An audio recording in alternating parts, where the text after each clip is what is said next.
This is where I used to live. Can you believe there was a whole little pink, round little sectional couch in here? It was cozy. It was definitely cozy, but it got kind of lonely after 2,000 years.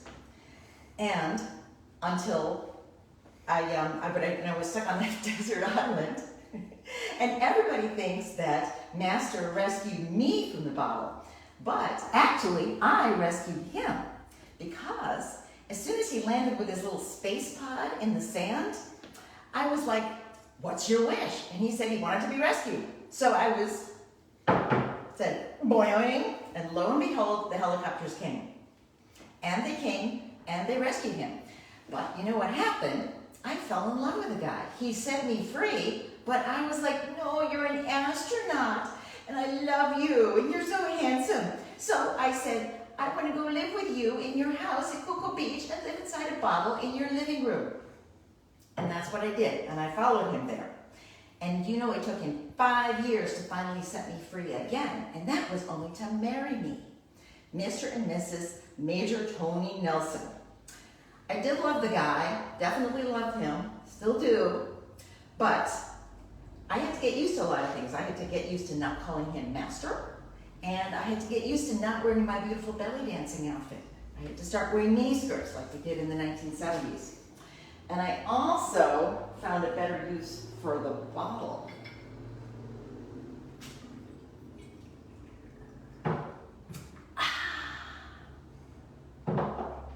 Welcome everybody to Living Figuratively.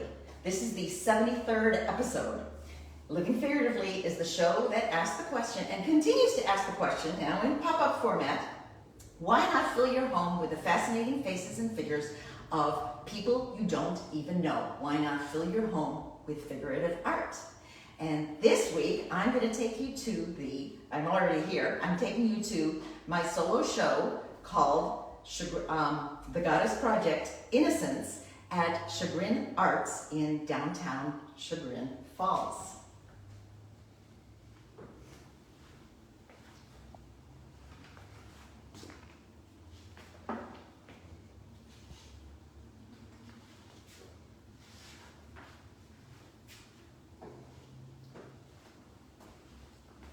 So the Goddess Project, Innocence, Chagrin Arts has, under the direction of Karen Prosser, allied itself for a long time now with the Ohio Innocence Project, which is an organization of lawyers whose message and mission is to free the wrongfully incarcerated. And sometimes they've been incarcerated for decades, and it takes forever to get them free. But the Ohio Innocence Project does a fabulous job of it. So they've been doing this. I have been doing the Goddess Project now for the past several years, and it worked out to be this really nice pairing because in doing the Goddess Project, where I look at the ancient stories from the mythology of all the religions through a contemporary feminist lens, I found many, many women who were harshly punished, wrongfully convicted, held in captivity, and they were innocent. So it made for a really nice pairing. One of the other interesting things was that Pierce Reed, who is the head of the Ohio Innocence Project, and he's one of the head lawyer that organizes all this, he actually has a thing where the women of the Ohio Innocence Project, he calls them goddesses. And each one of the goddesses, each one of these women who, held down the fort while their spouses and family members were in jail, who fight for their spouse and family members to get out of jail, and some of them, they have to fight for their own freedom. He's come up with a goddess for each one of them, which is really interesting because a lot of the goddesses that he came up with were goddesses that I also painted. So that made for a really, really nice pairing, and we put together this show. And so now, without further ado, I'm going to take you to see some of the work in the show. So if you've been following me and watching me, you know I'm going to stiff up my hair because I just took off my genie hat. You know about my Medusa paintings, and I'm gonna be a little bit PG about it, here. On this side, we have the R-rated version. One of the interesting things that we've done with my Medusa painting is we have the PG version facing outside. And so Medusa's story is one where it's an innocent person, innocent woman, who was wrongfully accused and wrongfully convicted. She was raped in the wrong place, and because the god Poseidon raped her in Athena's temple, and in classic case of victim blaming, Athena blamed Medusa for her beauty in being raped, as opposed to blaming Poseidon for being the rapist. And she punishes Medusa by turning her into the snake-headed Gorgon that we all know Medusa to be. I have returned her humanity to her, and I've also given her hashtag stigmata because she really was a sacrificial rape victim. Another person whose story is similar, with Athena also being the one who was judge, jury, and executioner. Arachne was a superior weaver who bested Athena in a weaving competition. And Athena was angered. She wrongfully punishes her for something that isn't even a crime. Doing a good weaving, that's crazy, but that was the gods. So she's another one who gets punished by being turned into a spider for all eternity. And that's where the term arachne comes from, arachnid. So that's another story of an innocent who was wrongfully punished. Let's go over here. The Eve and Pandora stories, I've included them in this exhibit because Eve and Pandora were both the first mortal women created in their respective religions. Pandora in Greek mythology by the god Zeus, and Eve in the Judeo-Christian Bible by the god of the Judeo-Christian Bible. Both of them, mortal women, when they were created, were immediately given orders not to do something. So they were basically forbidden from opening a box, in the case of Pandora, or eating an apple from the tree of knowledge, in the case of Eve. Both of them, because they were women that seek knowledge and that, they're curious. They both defied the orders and opened the box and ate the apple. The punishment not only falls on them, but all hell breaks loose and all evil is released into the world. It's basically total devastation for the world. So, what is the lesson from these stories? The lesson is, woman, be obedient. Don't seek knowledge. Listen to your superiors, which, the patriarchy, and do as you're told. So that is the myth that I want to bust with my two paintings. I have showed Eve and Pandora as actually delighting in the new knowledge that they have found when they disobeyed. We've got Eve, she's eating many apples, and she has found books, which is what I use to symbolize knowledge. There's definitely books. She's actually reading Edith Hamilton's book of mythology here.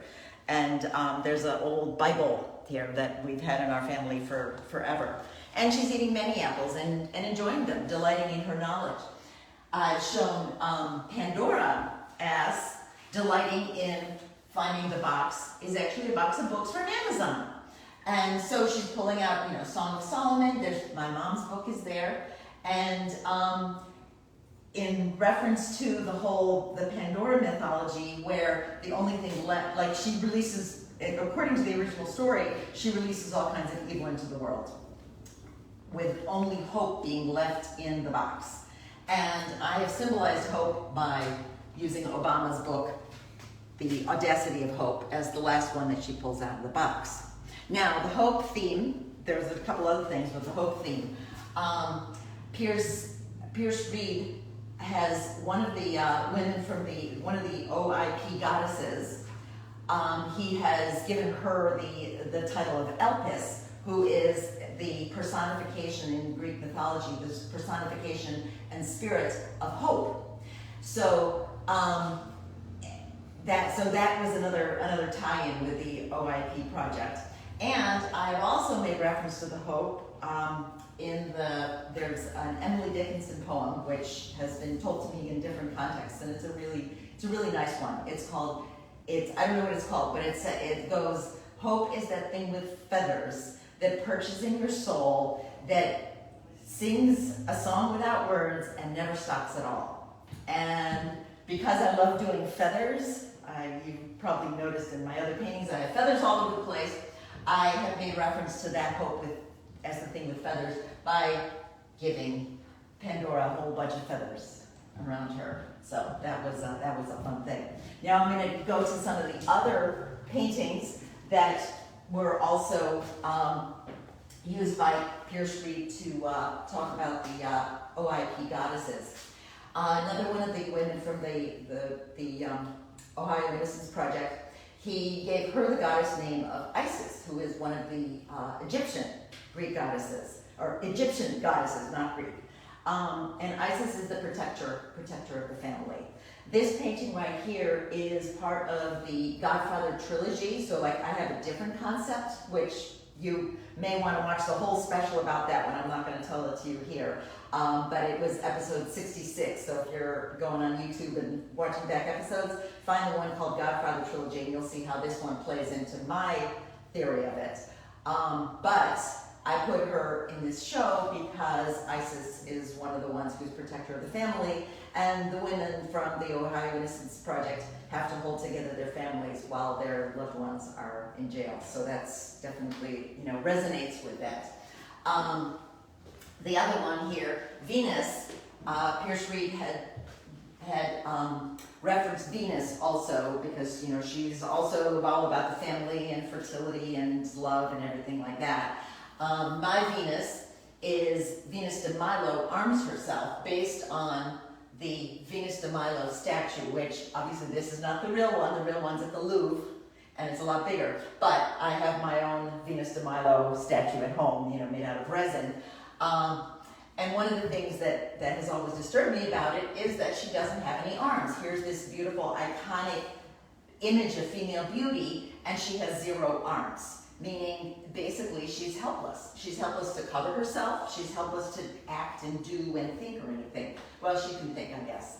But what I've done with my Venus de Milo painting is she is arming herself with the art of kintsugi, which is where, it's the ancient Japanese art where you fill the cracks with gold. So all the bad things and breakages that have happened in your life actually make you stronger. That's the whatever doesn't kill you makes you stronger. And you fill the cracks with gold to honor them instead of hide them. So that's how I did that painting.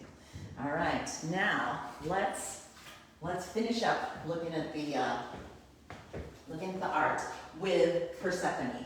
Persephone has the classic story of being held in captivity against your will, and wrongfully incarcerated, essentially. The Persephone story is the one that explained seasons to the pre-science people, where religion and stories were what explained the movements of the earth. Persephone was Demeter's daughter, and Demeter was Mother Nature. So Persephone was kidnapped by Hades, who is the god of the underworld, to be his wife. And Demeter, like any good mother fighting to free her daughter, and that resonates with the Ohio Innocence Project big time, she let things slide. She let the crops go dormant. She let the sunshine not shine.